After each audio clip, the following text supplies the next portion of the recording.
évoquer plusieurs points sous le thème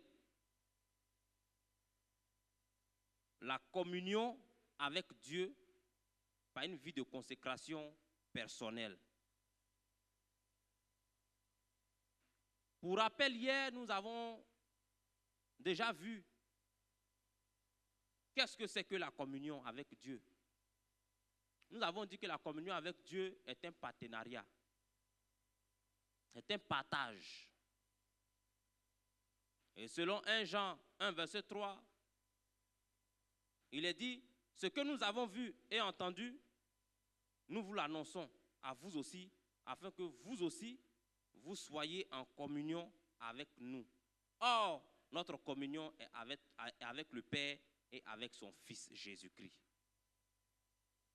Nous avons vraiment mis l'accent sur le fait que nous devons réellement rétablir notre communion avec le Seigneur.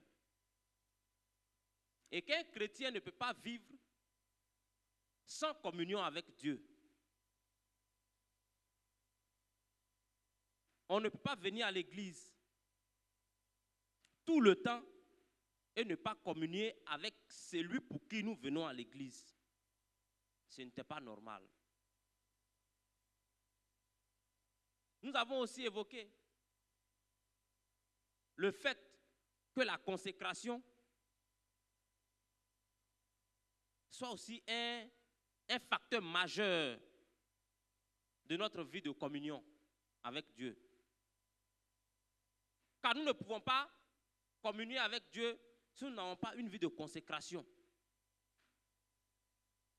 Comment nous servons Dieu? Est-ce que nous avons une vie de prière? Est-ce que nous servons le Seigneur de tout notre cœur? Hier, nous en avons parlé. Et nous avons dit qu'il fallait que nous nous consacrons entièrement et que le Seigneur a besoin de nous tout entier.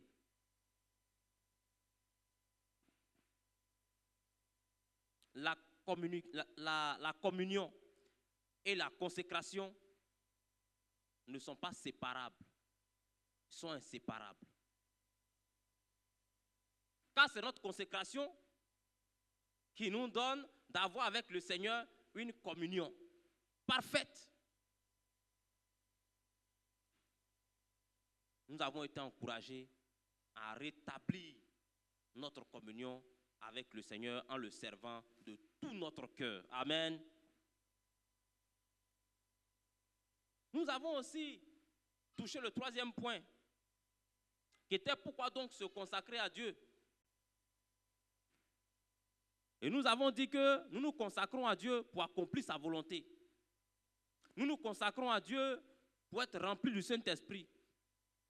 Nous nous consacrons à Dieu pour ressembler à Christ. C'est ça le but de la consécration. Et quand nous sommes consacrés à Dieu, notre communion ne souffre d'aucune carence. Nous n'avons aucun problème de notre communion avec Dieu parce que Dieu nous parlera fidèlement. Aujourd'hui, nous allons continuer. Et nous verrons aujourd'hui 2 points. Et nous allons prier. Le point que nous verrons aujourd'hui, c'est le point 4. Comment communier avec Dieu par une vie de consécration?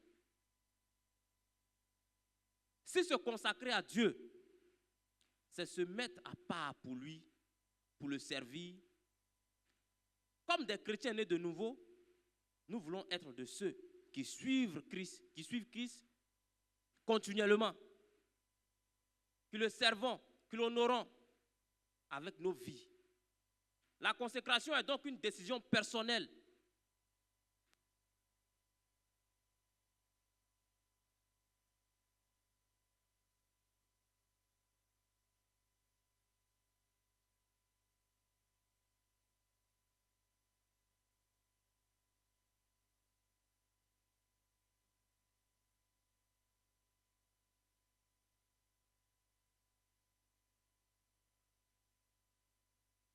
Donc nous Alléluia. mettons Gloire à à part pour le Seigneur, afin qu'il soit fier de nous. Il a dit dans Romains 12, le verset 1, je vous exhorte donc, frères, par les compassions de Dieu, à offrir vos corps comme un sacrifice vivant, saint, agréable à Dieu, ce qui sera de votre part un culte raisonnable. Un culte raisonnable. Dieu nous demande de nous offrir en sacrifice. Cela implique de s'abandonner à lui, de se laisser utiliser par lui. C'est le meilleur culte. Chers frères, chères sœurs, peuple de Dieu, nous ne pouvons pas servir le Seigneur et ne pas nous donner entièrement à lui. Nous avons tellement de besoins. Nous avons tellement de problèmes que nous ne pouvons pas chercher à les résoudre et puis ne pas nous consacrer à Dieu entièrement.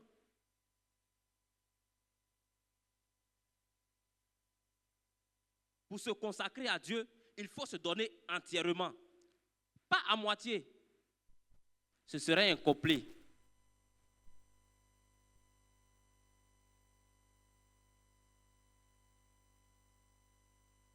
Donc, comment nous consacrer au Seigneur? Il faut dire que nous pouvons nous consacrer au Seigneur de par le jeûne et la prière. Le temps qu'on prend pour jeûner est un temps spécial.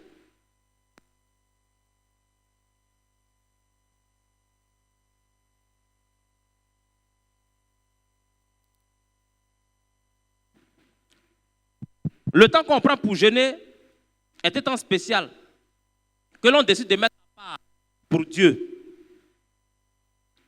Nous choisissons de nous priver de nourriture pendant une période.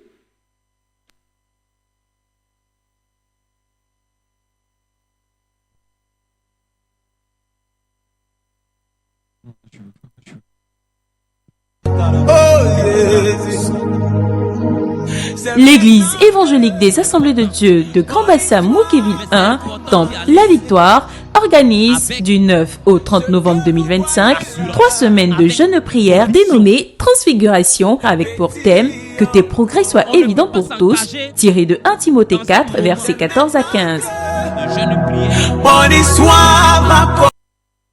Si on n'a pas une conviction, si on le fait par obligation, nous allons jeûner 40 jours, 21 jours, ce serait 0. C'est vrai, ce moment a été programmé. Mais pour que tu entres dans tes bénédictions là, tu dois le prendre à cœur. Tu dois le prendre comme une opportunité. Nous devons saisir ce moment.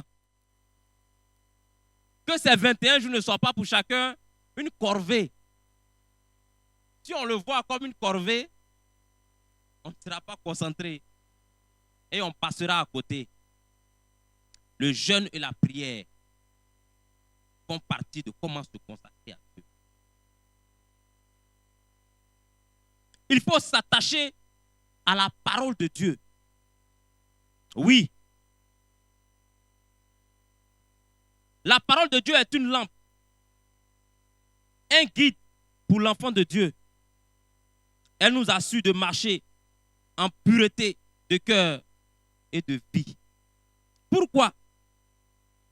Parce qu'elle vient sonder nos cœurs. Elle expose tout ce qui est contraire à Dieu. Mais aussi, elle nous libère. Elle ne se fait pas, elle ne fait pas que nettoyer, mais elle remplit. La parole de Dieu nous remplit. La parole de Dieu est créatrice. La parole de Dieu fait grandir en nous la foi. Lorsque nous nous attachons à la parole de Dieu, que nous la méditons constamment, nous pouvons être certains que nous sommes dans sa volonté. Dis Amen. Si nous disons que notre nouvelle année, ou si nous voulons que notre nouvelle année soit une année de réussite, si nous souhaitons entrer dans toutes nos bénédictions que le Seigneur nous a promis, nous devons être attachés à sa parole. La parole de Dieu est un rocher, est la base, est un pilier sur lequel nous nous tenons pour avancer. Si nous voulons être consacrés à Dieu, là, nous devons méditer sa parole. Parce qu'il y a tous les secrets dans sa parole. Dans quelques jours, le combat sera rude. Si nous ne sommes pas assis, si notre vie de consécration n'est pas assise sur la parole, nous ne pourrons pas tenir dans le combat. Nous allons abandonner. Le Seigneur est dans sa parole. Le Seigneur est dans sa parole. Il est le rocher. Il est notre rocher. Il est le fondement de notre salut.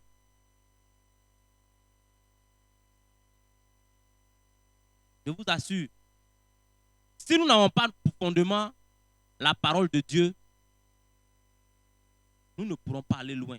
Je le dis, nous disons tout cela parce que nous voulons attirer l'attention de chacun de nous à se révolter.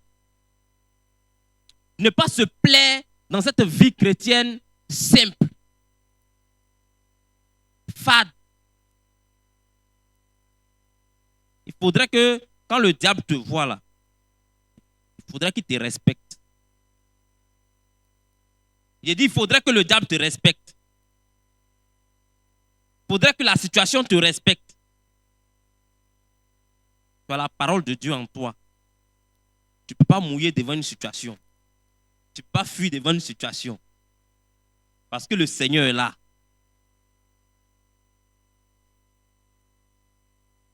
Je prends une image. L'image d'une maison.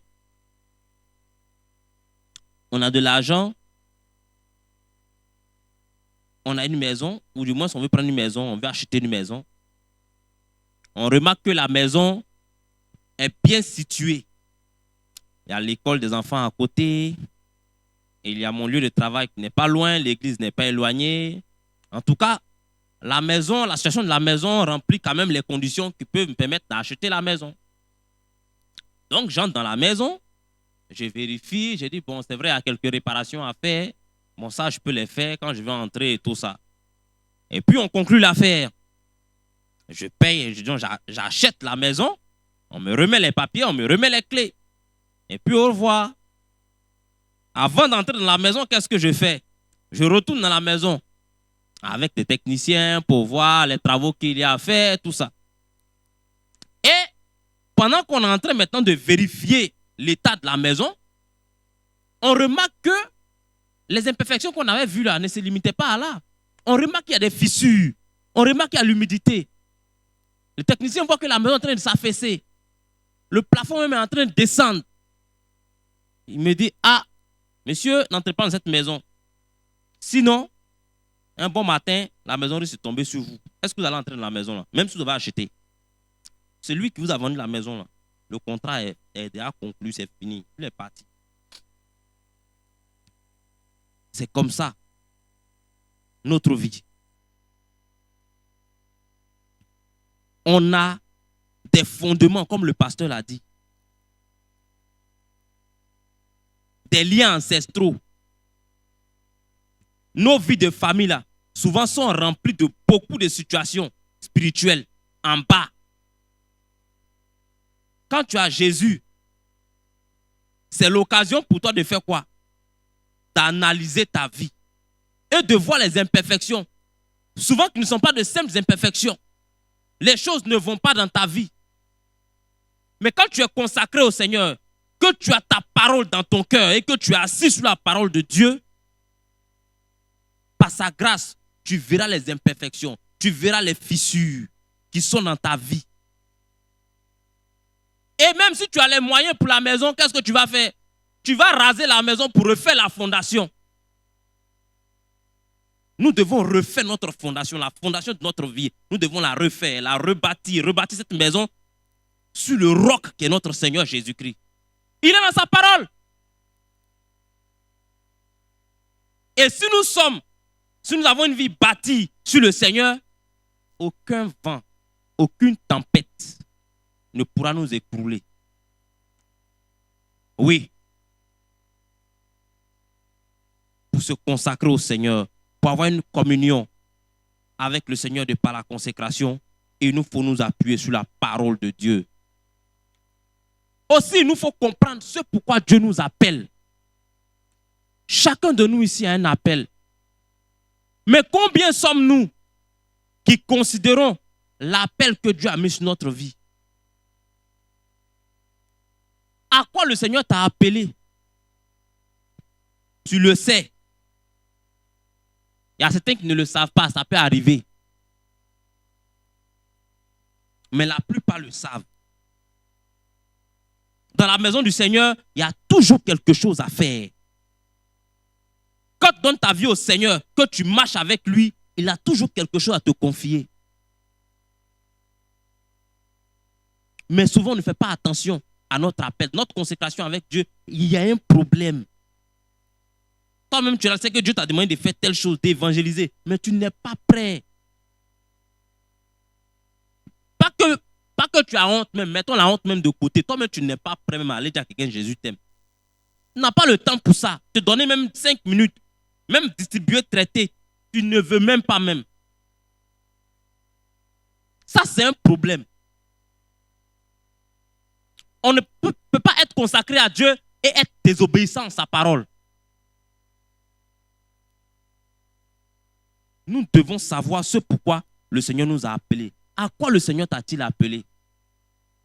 As-tu exécuté? As-tu obéi? Vérifions un peu de notre vie. Si nous avons obéi un tant soit peu à ce que le Seigneur nous a demandé de faire. Nous parlons de consécration personnelle. C'est-à-dire que ça là, c'est toi seul. Ça te concerne. Toi seul, tu sais. Quand Dieu te parlait là, ce n'était pas publiquement. Donc toi seul, tu es assis là, tu sais. Au bout de ces 21 jours, consécration rétablie, communion rétablie, il y a exaucement au bout. Amen. Il y a exaucement au bout. C'est pourquoi cette semaine est très précieuse et très délicate. Nous devons passer notre vie en examen. Nous devons examiner notre vie de tous les côtés. Oui, même si tu as une conversion de 50 ans, tu auras quelque part un problème qui va te fatiguer pendant tes 50 ans de conversion. Tu dois entrer au laboratoire. Forcé, tu dois entrer au laboratoire. Parce que tant que nous sommes sur cette terre-là, ça va continuer. Nous devons savoir l'appel que Dieu a mis sur notre vie. Dans nos familles, le Seigneur nous a appelés quelque part à faire quelque chose pour notre famille. Tu es le seul converti de ta famille. Tu as une mission accomplie. Tu as une mission accomplie. Tout le monde est sur le joug.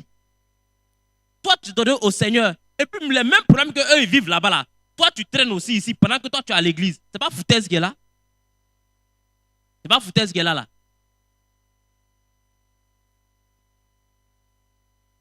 Tu es chrétienne, baptisée d'eau du Saint-Esprit, mais les mêmes problèmes que eux ils ont là-bas, ceux qui n'ont pas Jésus, toi tu as ça ici. Mari de nuit, il ne paye pas pommade, il ne paye pas habit, il ne paye rien. Il te fatigue. Sirène des eaux te fatigue. Si tu as une communion avec le Seigneur, une véritable, ce sont des questions qui se règlent aussi simplement. Amen. Ce sont des déclarations, ce sont des décrets que tu prends sur ta vie. Ça fait que le Seigneur t'a appelé à faire quelque chose, mais tout ça là, ça pèse sur toi. Tu ne peux même pas. Pour certains. Pour d'autres, même, c'est ce qui fait qu'ils désobéissent même à la voix du Seigneur. Parce que quand ils veulent faire la même là, ça parle dans leur oreille. Il ne faut pas faire. Il faut aller faire autre chose. Il faut aller faire ceci, il faut aller faire cela. Quand les gens te regardent, ils disent, mais toi là, toi tu as quelque chose de toi, hein, toi tu es bien, toi tu fais ceci, tu fais cela. À la main du monde, on a besoin de toi. Hein. Mais toujours, ils dribblent seulement. Il y a un problème. Nous devons savoir ce à quoi le Seigneur nous appelle dans sa maison. Pour le dernier point, les résultats d'une vie consacrée à Dieu. Les résultats.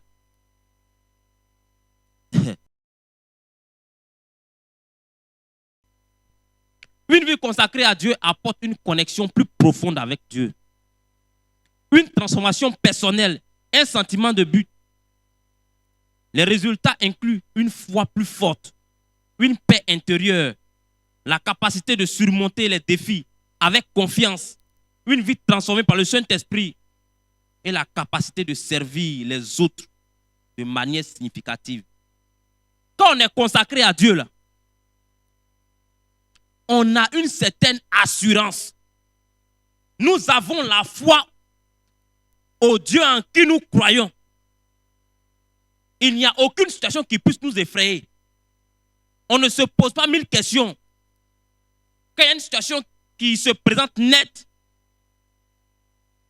on a déjà scanné tout, on sait d'où ça vient.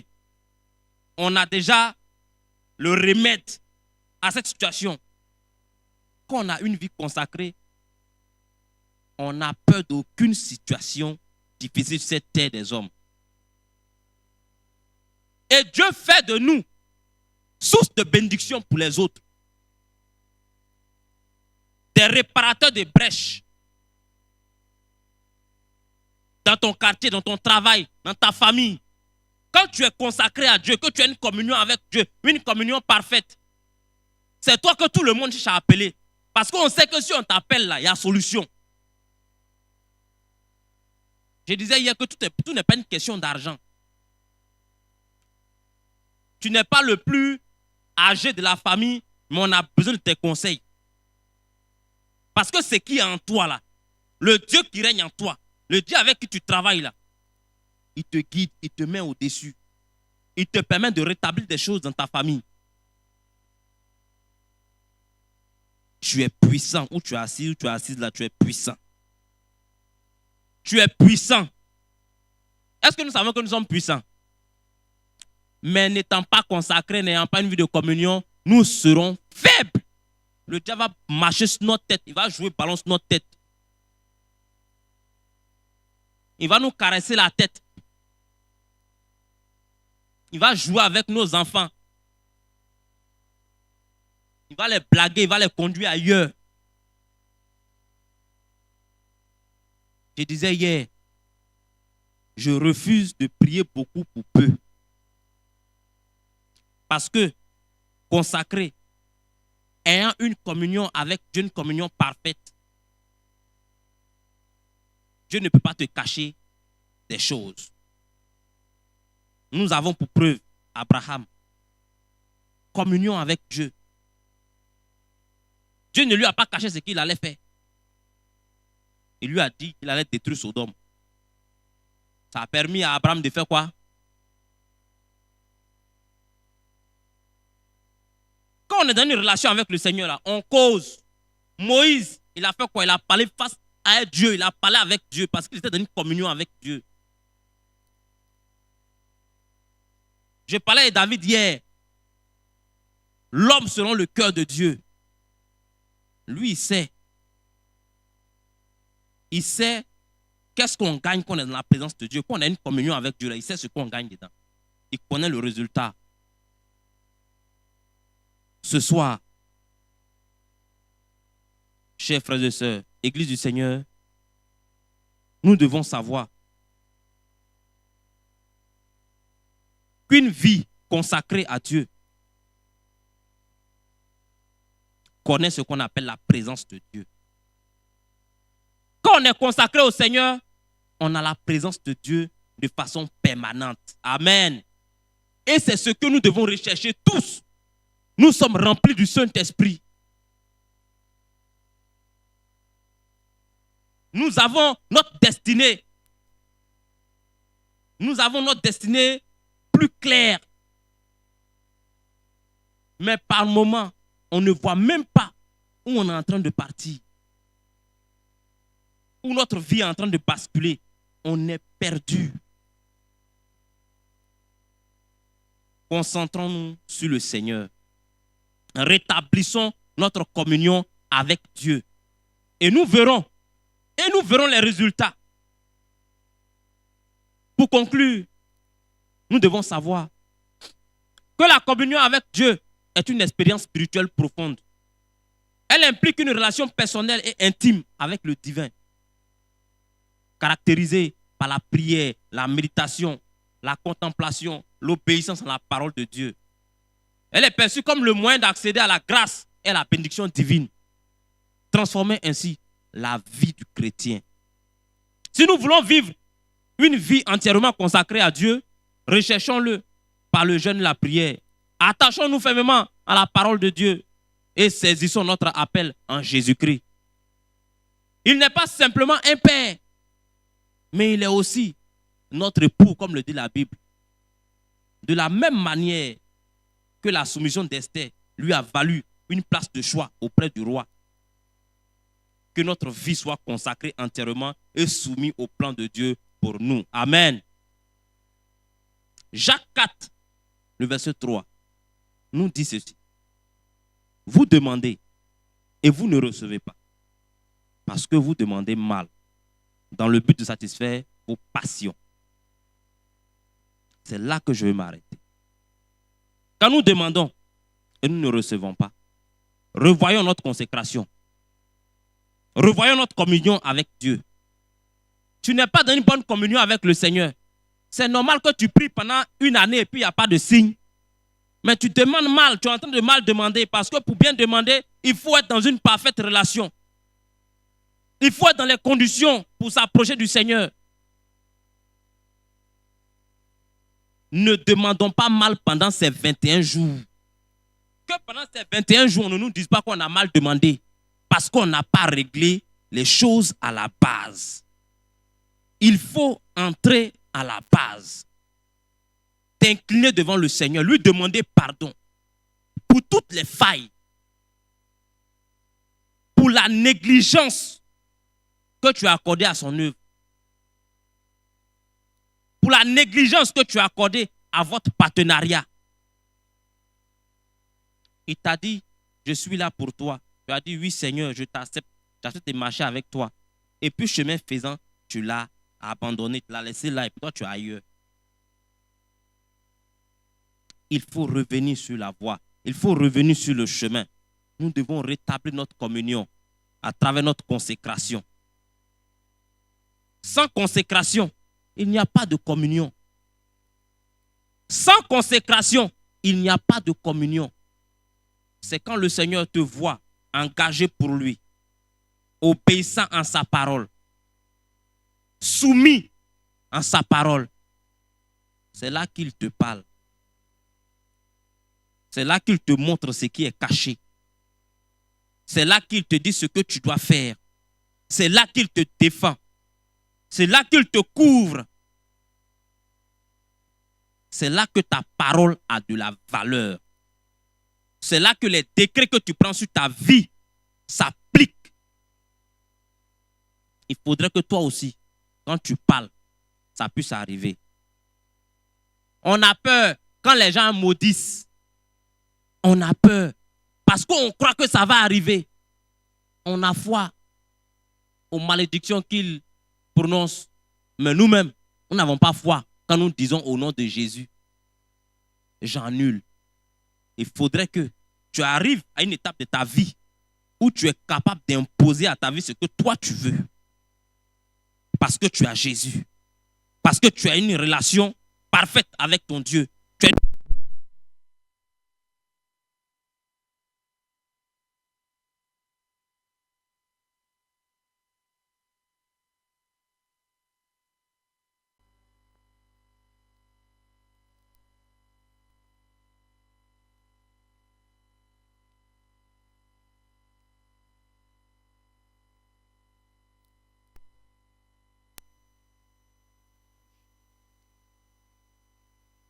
Nous allons chanter ensemble. Dieu Tout-Puissant, quand mon cœur considère tout l'univers, oui, chante ce chant. Le Seigneur te fait la grâce ce soir d'avoir les éléments nécessaires qui vont te permettre d'aller plus loin. C'est une grâce. Gloire à Jésus. Gloire à Jésus. Tu dois bénir son nom pour cela. Les éclairs, le tonnerre, le clair matin ou les ombres du soir. Dieu Tout-Puissant, quand mon cœur considère tout l'univers créé par ton pouvoir, le ciel d'azur, les éclairs, le tonnerre, l'éclair matin ou les ombres du soir. Oh, de tout mon être, alors s'élève un chant. Dieu Tout-Puissant, Dieu Tout-Puissant, que tu es grand, que tu es grand. de tout mon être, Mon être, alors s'élève un chant. Dieu Tout-Puissant, Dieu Tout-Puissant, oh, que tu es grand. de tout mon être, Mon être, alors s'élève un chant. Dieu Tout-Puissant, Dieu Tout-Puissant, que tu es grand, que tu es grand. de tout mon être. Mon Alors s'élève un alors chant. s'élève un chant. Oh, Dieu Tout-Puissant, que tu es grand. Si, lui dit merci parce qu'il a ouvert notre entendement. Lui dit merci parce qu'il nous a fait découvrir des choses extraordinaires ce soir. C'est une opportunité. Il n'était pas obligé, mais il l'a fait ce soir. Tu vas lui dire d'abord merci. Dis-lui merci, dis-lui merci. Dis-lui merci. Nous te bénissons, Seigneur. Nous te rendons toute la gloire ce soir. Parce que tu nous as parlé. Parce que tu as parlé à notre cœur. Seigneur, tu nous aimes tellement que tu n'as pas voulu, Seigneur, nous laisser notre situation. Tu nous as parlé, tu as ouvert, Seigneur, nos oreilles spirituelles, notre entendement. Seigneur, sur notre état spirituel. Seigneur Jésus, nous te disons merci. Nous te rendons toute la gloire. Parce que c'est un signe d'amour. Nous te bénissons, Seigneur. Tu es fidèle. Tu n'as jamais manqué, Seigneur, de nous parler. Et nous te rendons toute la gloire. Shikababalo digeba kantache. Ramakayata kantashi kabalo. Rekebalande ge kantashi kiribalwe. Shata babako makantashi kiribilo. Shata babakantashi kiribilo. Merci Seigneur.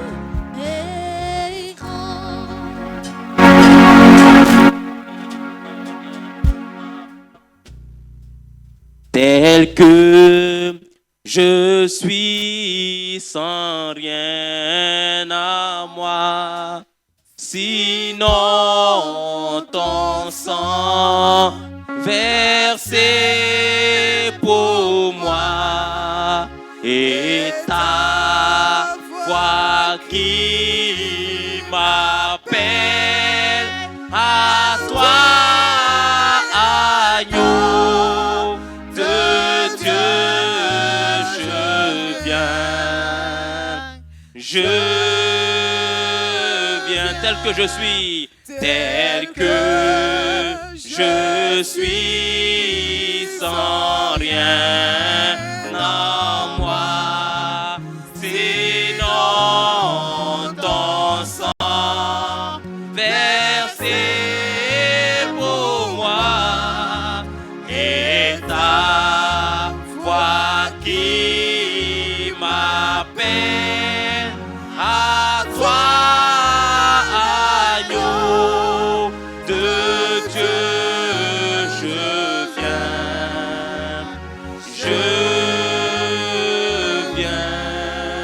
Ce soir, nous allons prier. Examiner notre consécration. Notre consécration n'a pas été au beau fixe avec le Seigneur. Notre communion n'a pas été au beau fixe avec le Seigneur. Nous ne nous sommes pas consacrés. Le Seigneur nous attendait quelque part, il ne nous a pas vus. Il ne t'a pas vu, il ne m'a pas vu. Ce soir, de façon humble, je le dis toujours, ne tiens pas compte de l'oreille de ta gauche ni de ta droite. Tiens compte de ce que tu dis à ton Dieu. Et demande-lui pardon ce soir. De tout ton cœur. Demande-lui pardon pour les jours de jeûne que tu as ratés. Dans plus de moments de jeûne personnellement pour toi-même. Tant qu'on ne fait pas de jeûne de prière, ne le fais pas. Dieu même souvent te parle, mais tu désobéis. Demande-lui pardon. Demandons-lui pardon ce soir. Demandons-lui pardon. Remashi kiribalo di geba kantache. Yete malo di giribilande ge kantashi kababalo. Rabadi giribilande ge kantache terebelo di giba kanta. Ce soir, ton peuple vient à toi, Seigneur. D'un cœur repentant. Oh Dieu Tout-Puissant, nous te demandons pardon. Nous te demandons pardon. Nous te demandons pardon pour, Seigneur, notre désobéissance. Seigneur, pour notre manque de consécration. Seigneur, pour notre manque de consécration. Seigneur, pour, Seigneur Tout-Puissant. Oh, la négligence, Seigneur. Oh, Père, souvent de notre commission. Seigneur, du mandat que tu nous as confié. Seigneur, nous te demandons pardon ce soir. Pardonne-nous. Pardonne à ton église, à ton peuple ce soir, Jésus-Christ. Nous t'invoquons, Dieu puissant. Nous t'invoquons, Dieu puissant. Nous t'invoquons, Dieu puissant. Pardonne-nous. Qui sommes-nous sans toi? Que serons-nous, Seigneur, sans toi? Seigneur, nous t'en supplions. Seigneur, nous refusons, Tout-Puissant, de te décevoir. Nous te demandons pardon, Jésus-Christ. Nous te demandons pardon, Dieu Tout-Puissant. Seigneur, vois ton peuple. Oh, Dieu de gloire, j'ai loué devant toi. Seigneur, attristé devant toi.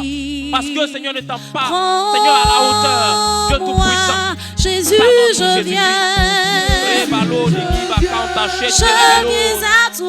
Je viens à toi. Tel que je suis. Oh, je viens à toi. Oh, Jésus, je viens à toi, je viens à toi, tel que je suis, Prends-moi, Jésus, je viens à toi, tel que je suis, tel que je suis.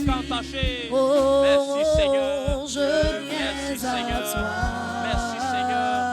Merci, Jésus, je viens à toi, tel que je suis, tel que je suis. Seigneur, aie pitié. Prends-moi. Aie pitié de nous. Tu vas dire au Seigneur ce soir, Seigneur, je refuse de vivre dans cette même condition. Seigneur, je veux rétablir mon alliance avec toi. Je veux rétablir ma communion avec toi.